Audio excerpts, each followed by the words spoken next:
So I've heard you talk about this before, but I'd love it if you would explain now, what is the risk of having these stories? Does it blind us to something? Yeah.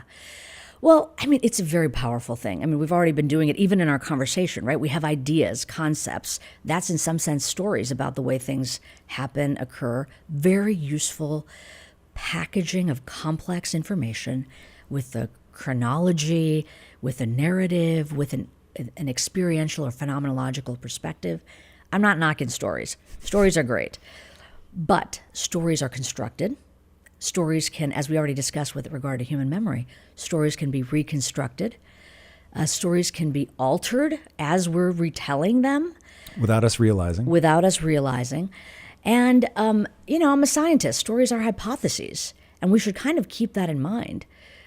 Even as we retell a story that we think is factually just by the book what happened. Maybe not. Our perspective is going to bias that. So my caution regarding stories is in our drive, in our desire to make something have meaning and shorthand it in a way that I can efficiently carry it around, I may lose some aspect of what is useful and what is true. So in the book, I give this example from a dear colleague of mine, a military leader who had this occur with his unit while they were on the side of a mountain in Afghanistan. Yeah. And, these are real consequences of stories. So the intel that they've been given, I'm just going to retell it. No, the story is so good, please. This terrifies me, P.S.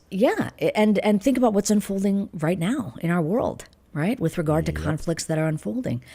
So anyway, the story is that that I'm reflecting on is this colleague of mine who was then a Colonel Pyatt. He told it to me because it was in his mind a reason that mindfulness was going to be such a valuable tool for soldiers, including those that he was leading. But what happened was that they were given intel, and he was the leader of this particular brigade at that point.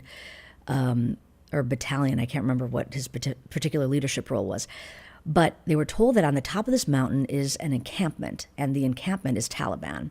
And all the signs are there. There's small groups. They're organized in this way. They've been roaming around. They just arrived.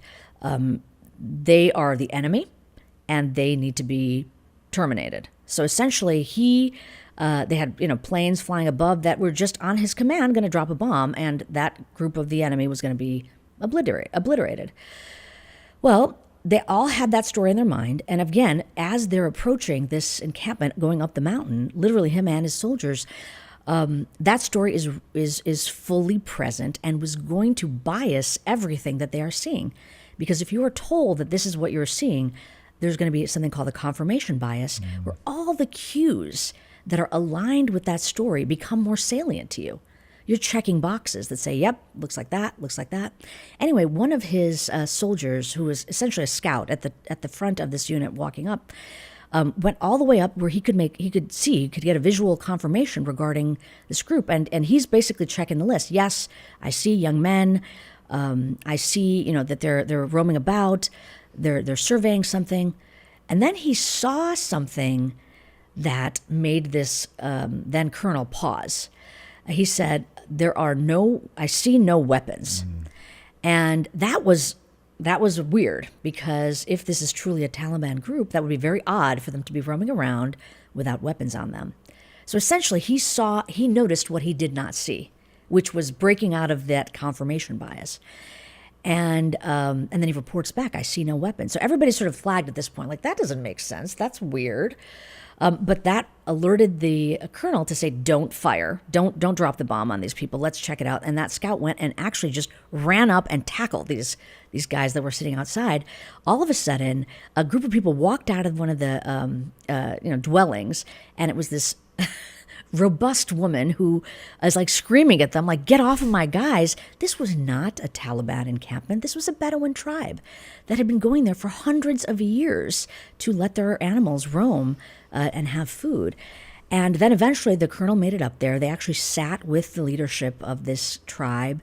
And I recall him telling me, it was one guy that was not biased by his own story that is the reason these people are alive right now. Consequential. And the thing that he thought was key was that the soldier's ability to remove himself from the story and actually get the raw data of what was occurring is the thing that made him say, no weapons. So if we could get that skill to more people, it can be very powerful, especially more soldiers in the context of his line of work. That could be very powerful because they would have more opportunities to break free of the constraints that stories put on us in our thinking and even in our perception, to hopefully not just save lives, but to actually improve the fullness of what we experience. Reminds me of that famous quote, it doesn't matter what you look at, it matters what you see.